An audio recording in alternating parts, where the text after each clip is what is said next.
토라포시 제목 범죄자들을 처벌해야 나라가 있다. 출애굽기 34장 1절에서 9절 말씀. 여호와께서 모세에게 이르시되 너는 돌판두를 처음 것과 같이 다듬어 만들라. 내가 깨뜨린 처음 판에 있던 말을 내가 그 판에 쓰리니 아침까지 준비하고 아침에 시내산에 올라와 산 꼭대기에서 내게 보이되 아무도 너와 함께 오르지 말며 온 산에 아무도 나타나지 못하게 하고 양과 소도 산 앞에서 먹지 못하게 하라. 모세가 돌판두를 처음 것과 같이 깎아 만들고 아침에 일찍이 일어나 그 두 돌판을 손에 들고 여호와의 명령대로 시내산에 올라가니 여호와께서 구름 가운데 강림하사 그와 함께 거기 서서 여호와의 이름을 선포하실세. 여호와께서 그의 앞으로 지나시며 선포하시되 여호와라 여호와라 자비롭고 은혜롭고 노하기를 더디하고 인자와 진실이 많은 하나님이라. 인자를 천대까지 베풀며 악과 과실과 죄를 용서하리라. 그러나 벌을 면제하지는 아니하고 아버지의 악행을 자손 3, 4대까지 보응하리라. 모세가 급히 땅에 엎드려 경배하며 이르되 주여 내가 주께 은총을 입었거든 원하건대 주는 우리와 동행하옵소서. 이는 목이 뻣뻣한 백성이니이다. 우리의 악과 죄를 사하시고 우리를 주의 기업으로 삼으소서. 아멘. 백성은 처음 언약을 맺었지만 모세가 산에서 내려오기도 전에 깨뜨렸다. 이는 하나님의 은혜로 출애굽했지만 무리 중에 선한 자와 악한 자가 섞여 있었기 때문이다. 그래서 애굽의 습성을 버리지 못하고 음란하게 우상 숭배함으로써 하나님의 진노를 사게 된 것이다. 이처럼 언약을 깬 백성들을 향해 모세가 극도로 분노하였고 십계명은 소용이 없어져 버렸다. 거룩한 나라를 향한 꿈은 물거품이 되었다. 당장 하나님으로부터 자신들이 버려진다 해도 할 말이 없었다. 거룩한 꿈은 이들과 함께 꾸기에는 너무 먼 나라 이야기 같았다. 모세가 꾸는 거룩한 나라의 꿈은 이제 산산조각이 난 것인가? 과연 이들을 이끌고 무엇을 한단 말인가? 이들은 마음이 왜곡되어 스스로 부패하고 하나님의 명령을 급히 떠나는 자들이 아닌가?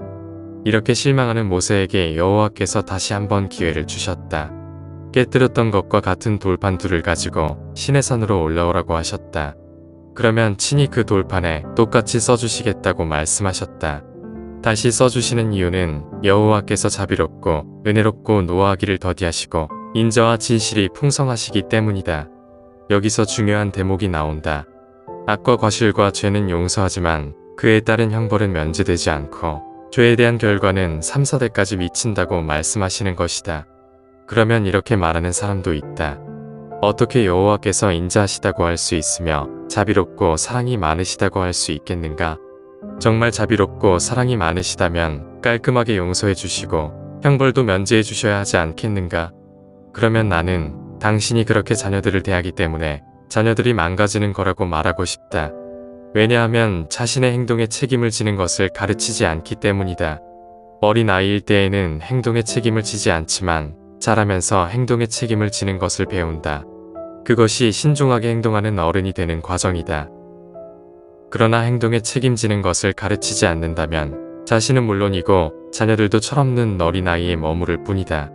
그런 자가 젖먹이 신앙이고 죄에 종된 어린아이 신앙으로 유업을 얻지 못한다고 바울이 경고한 것이다.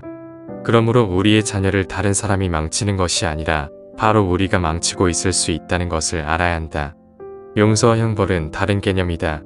하나님께서는 공의로운 재판장이시다. 이 땅에서의 삶이 전부가 아니라 행동에 대한 심판을 죽은 후에 백보자 심판대에서 모두 받는다. 그러므로 이 땅에서 죄의 대가를 지불하지 않으면 그곳에서 모두 형벌을 받을 것이다. 그러므로 합당한 죄의 대가를 이곳에서 지불하게 하는 것은 공의로운 일이고 선한 일이다. 차라리 잘못한 일에 대해 이 땅에서 매를 맞고 회개하여 경건한 자로서 주 앞에 서는 것이 축복이다. 그러나 우리의 불의한 용서로 형벌을 면제해준 수많은 범죄자들은 회개의 기회를 놓치게 되는 것이고 결국 죽어서 더 큰 심판을 받게 만드는 것이다. 즉, 우리가 이웃을 망치고 있고 죽이고 있는 것이다. 우리가 하나님보다 더 사랑이 많고 공의롭다고 생각하는 오만과 교만으로 우린 스스로를 망치고 자녀 세대를 망치고 세상을 망치고 있는 것은 아닌가?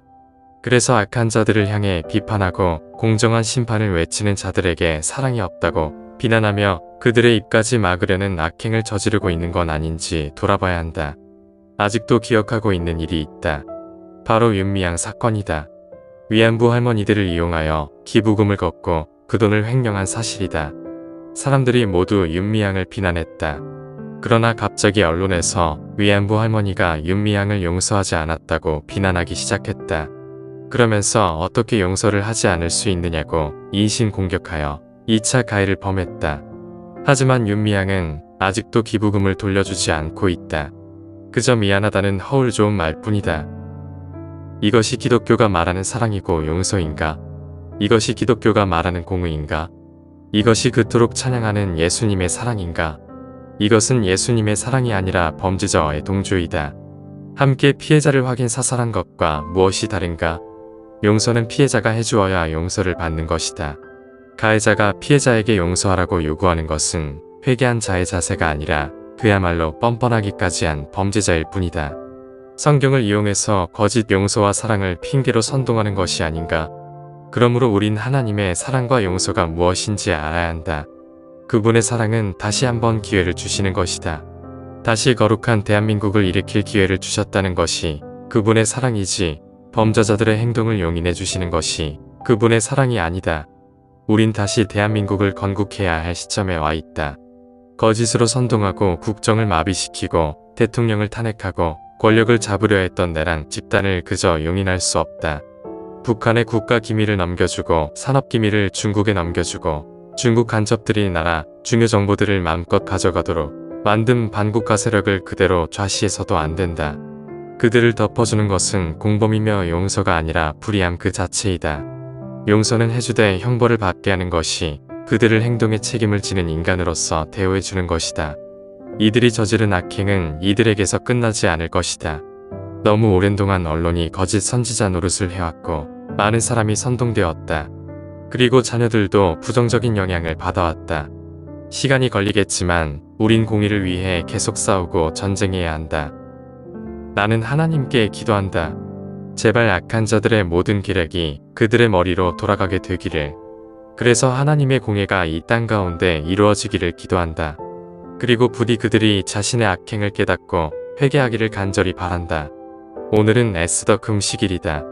나라를 위해 기도하는 많은 에스더들의 기도를 들으시고 모르드게를 높이 세우시는 하나님께 영광을 돌린다.